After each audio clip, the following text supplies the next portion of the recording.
Look, I talk about the refs, maybe even complain about the refs a fair amount on this channel when they get calls that I think are wrong, but it's pretty rare that they actually get a call that I don't see any excuse for, where it's just completely incorrect and there's no path to how maybe they could have seen that this is a call that could go this way.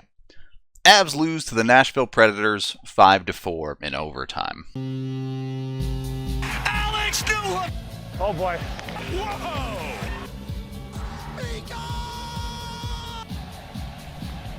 I'm going to be pretty brief in this one because you've heard this story before over the last couple of games where the Avs get down early but are able to bring it back with just high-end level play later in the game. Predators did hit a post in this one early, so the Avs have that going for them, but it did not help them much as they would score the first goal of the game shortly after that. Preds with extended zone time are just going to get the puck back to the point and then throw it in towards the goal. Now, the initial stop does get made with a block in front, but it drops right down.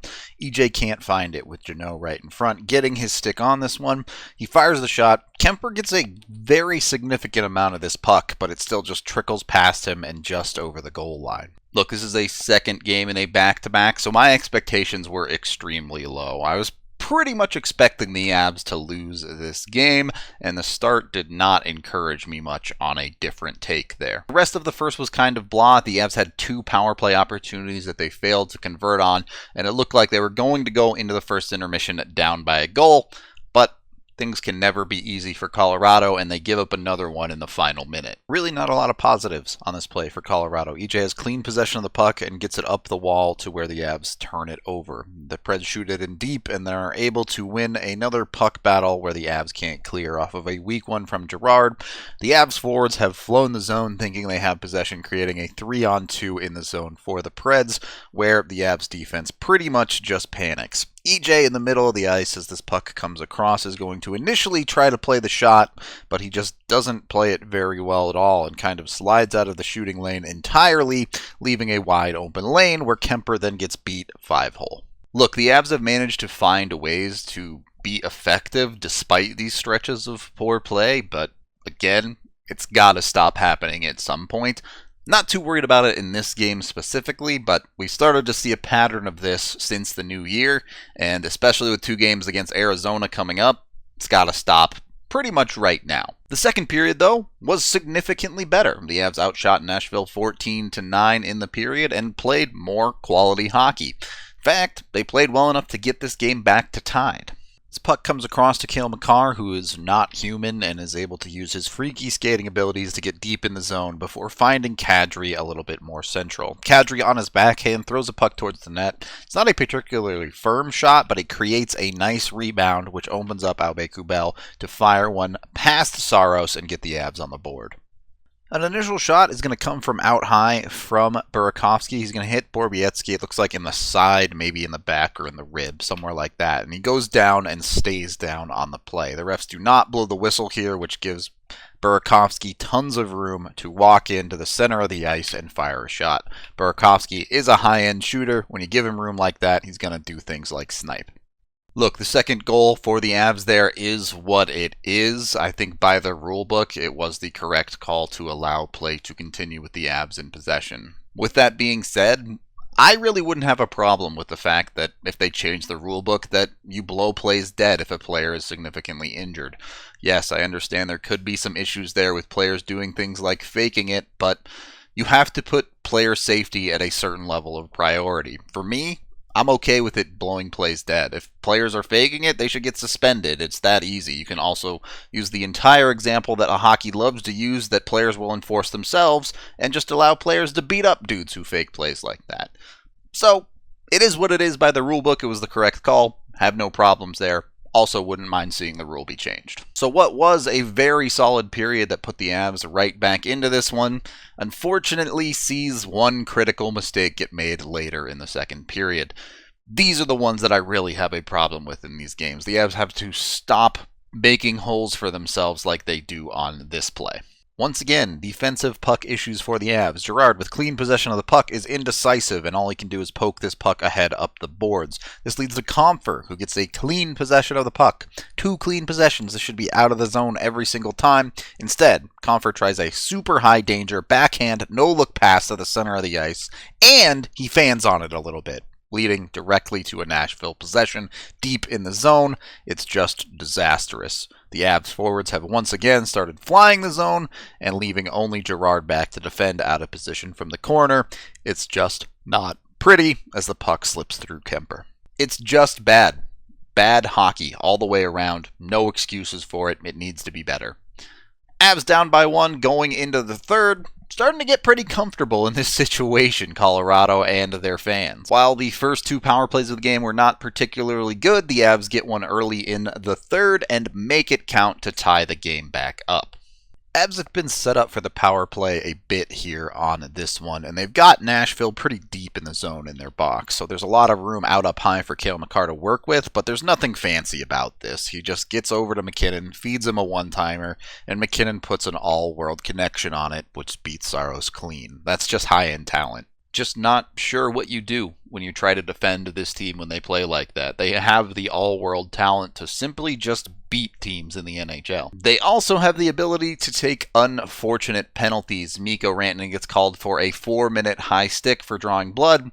This was a penalty. There's no 2 ways around this one. So you can see, for most of this game, the reffing was decent. Yes, there's probably some stuff they missed, like cross-checks on Mikko before that high stick, but it wasn't too egregious in my opinion. We'll get to the bad part in just a bit. First, the Preds have to capitalize on a power play to take the lead back.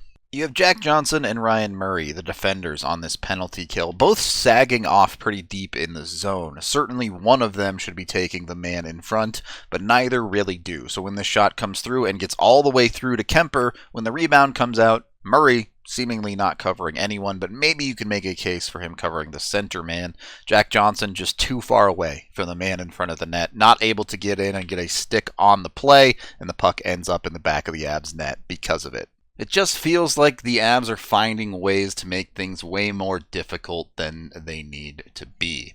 There's a very different version of this game where it never gets to overtime because the Avs played more solid, sound hockey, got a save here or there, and finished 1 extra goal. And then you don't have to worry about this nonsense that we're about to get into. Again, not quite there yet, though.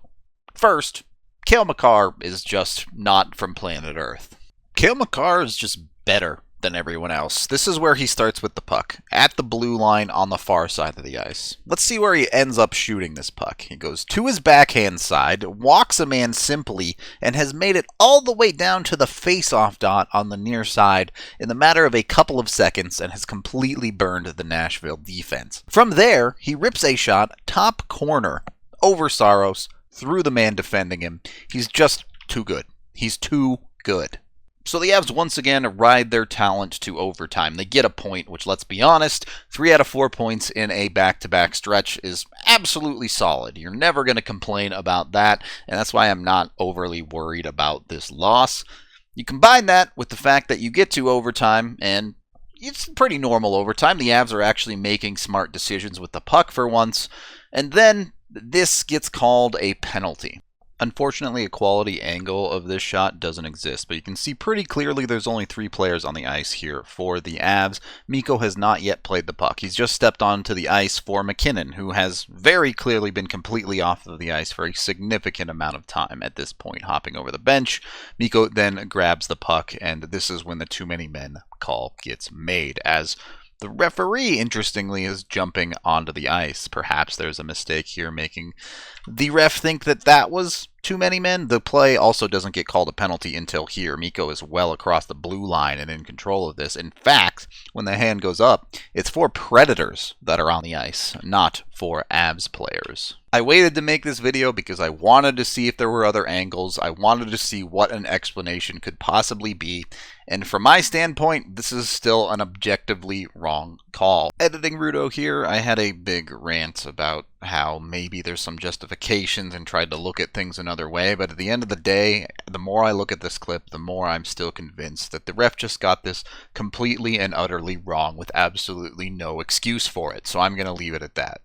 This is just an incorrect call from top to bottom from this referee, and it cost the Avs the game. I'm exhausted. I don't have the energy left in me to really get upset and mad about this. All I can do is sit here and tell you that this ref was completely wrong. And that's it. For posterity, here is the goal that, of course, the Preds score on the 4-on-3. The 4-on-3 power play, this puck is going to come to the point, and Compher is going to block the initial shot, but the block is going to redirect right to Matt Duchene, who just fires one into the top half of the net. It's an incredibly dumb way to lose a hockey game, but again, there's Segababa. The Avs get 3 out of 4 points. This could have come at a significantly worse time. It's game 32 of the regular season. The hope is that this doesn't really have any significant effect on anything, and given the games in hand the Avs have on the Preds, I think that'll probably be the case. But we don't know for sure. Things like this are always going to be incredibly disappointing when you watch sports, and it's something that you have to hope the league can work on and get better at. That's where I'm going to leave it. Just not going to go into it any further than that. That is the end of this game video review. Thank you for watching. Head on over to thednvr.com for more coverage. I am Rudo, and I just hate it when I have to talk about the refs. Avalanche time, come on, grab your friends. We're going to the playoffs again with Nate the dog and Gabe the big. The fun isn't over yet. It is Avalanche time.